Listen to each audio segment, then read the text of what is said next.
Ares, divine warlord, fear and power on the ancient battlefield.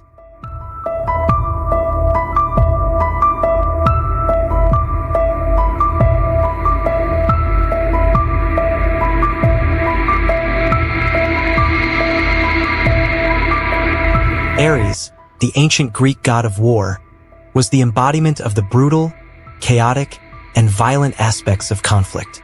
Unlike Athena, the goddess of strategic warfare and wisdom, Ares represented the raw fury of battle, the bloodlust, destruction, and savagery that often accompany war. His immense strength and fearsome power made him both a revered and dreaded figure, not only among mortals but also among the gods themselves. His presence on the battlefield was a force of terror, bringing death and devastation in his wake, but his volatile nature also meant that he was not always victorious, embodying the unpredictable and uncontrollable elements of war. Ares' divine power and role on the battlefield. Ares was the son of Zeus and Hera, though neither parent particularly favored him. His nature was unyielding, and he was often seen as the least likable of the Olympians due to his destructive tendencies. He represented the raw, untamed force of combat, thriving on the chaos and violence of war. His divine power lay in his unmatched ferocity and bloodthirst, traits that made him a formidable presence in battle but also reckless.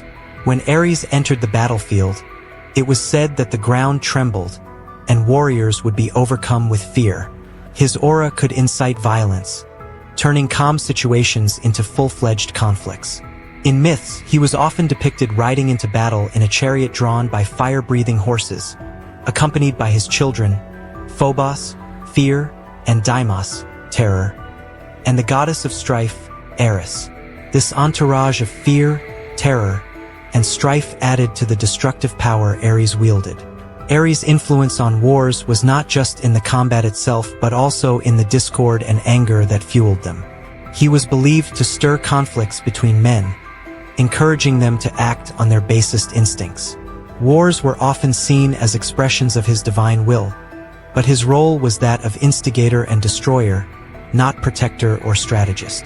Unlike Athena, who represented discipline and strategy, Ares fought for the sake of fighting, reveling in the slaughter rather than seeking any greater cause or victory. The impact of Ares on human civilization. Ares' impact on human civilizations was profound, as warfare was a constant reality in the ancient world. His divine presence reflected the inherent violence and aggression within human nature, and he was seen as both a necessary evil and a force to be feared.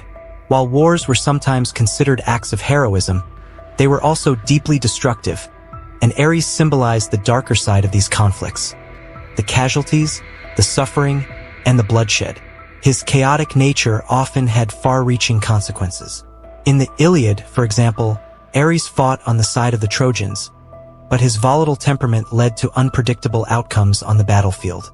At one point, he was even wounded by the Greek hero Diomedes, showing that while he was immensely powerful, he was not invincible.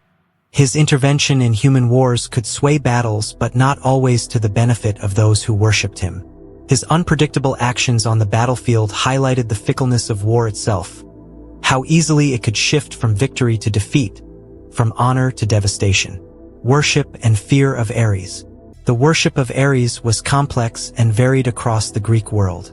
He was not as widely venerated as some other Olympian gods, such as Zeus or Apollo, perhaps because of the fear and distrust associated with him. However, his importance to certain city-states and cultures was undeniable. In Sparta, a society built on warfare, Ares was held in higher esteem. Spartans viewed war as a necessary part of life and valued the courage, strength, and ruthlessness that Ares embodied. Temples dedicated to Ares existed, and warriors would offer sacrifices to him before battle, hoping to gain his favor and strength in combat. In contrast, in Athens, a city that valued wisdom and strategy, Ares was often depicted more negatively. He was associated with uncontrolled rage and unnecessary violence, traits that Athenians found distasteful. The famous hill of Ares, Areopagus, in Athens was named after him, and it served as a place of legal trials rather than as a center for his worship, reflecting how even his association could be subdued or redirected toward order and law, not war and chaos. Despite the fear of Ares, some warriors and cultures believed that honoring him was crucial for survival in a world constantly at war. His worship was an acknowledgement of the harsh realities of human existence, the recognition that violence and aggression were inescapable parts of life. The brutal and chaotic nature of Ares. Ares' personality and actions epitomized the brutal side of war.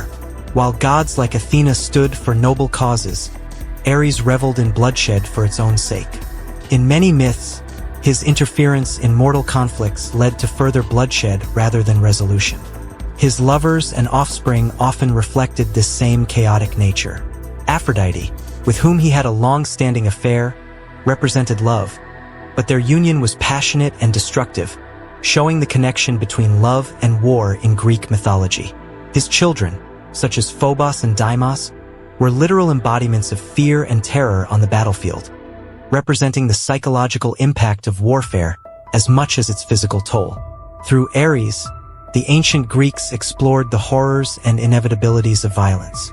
His presence in mythology was a reminder of how quickly peace could turn to war, how order could dissolve into chaos, and how the worst aspects of human nature were always lurking beneath the surface.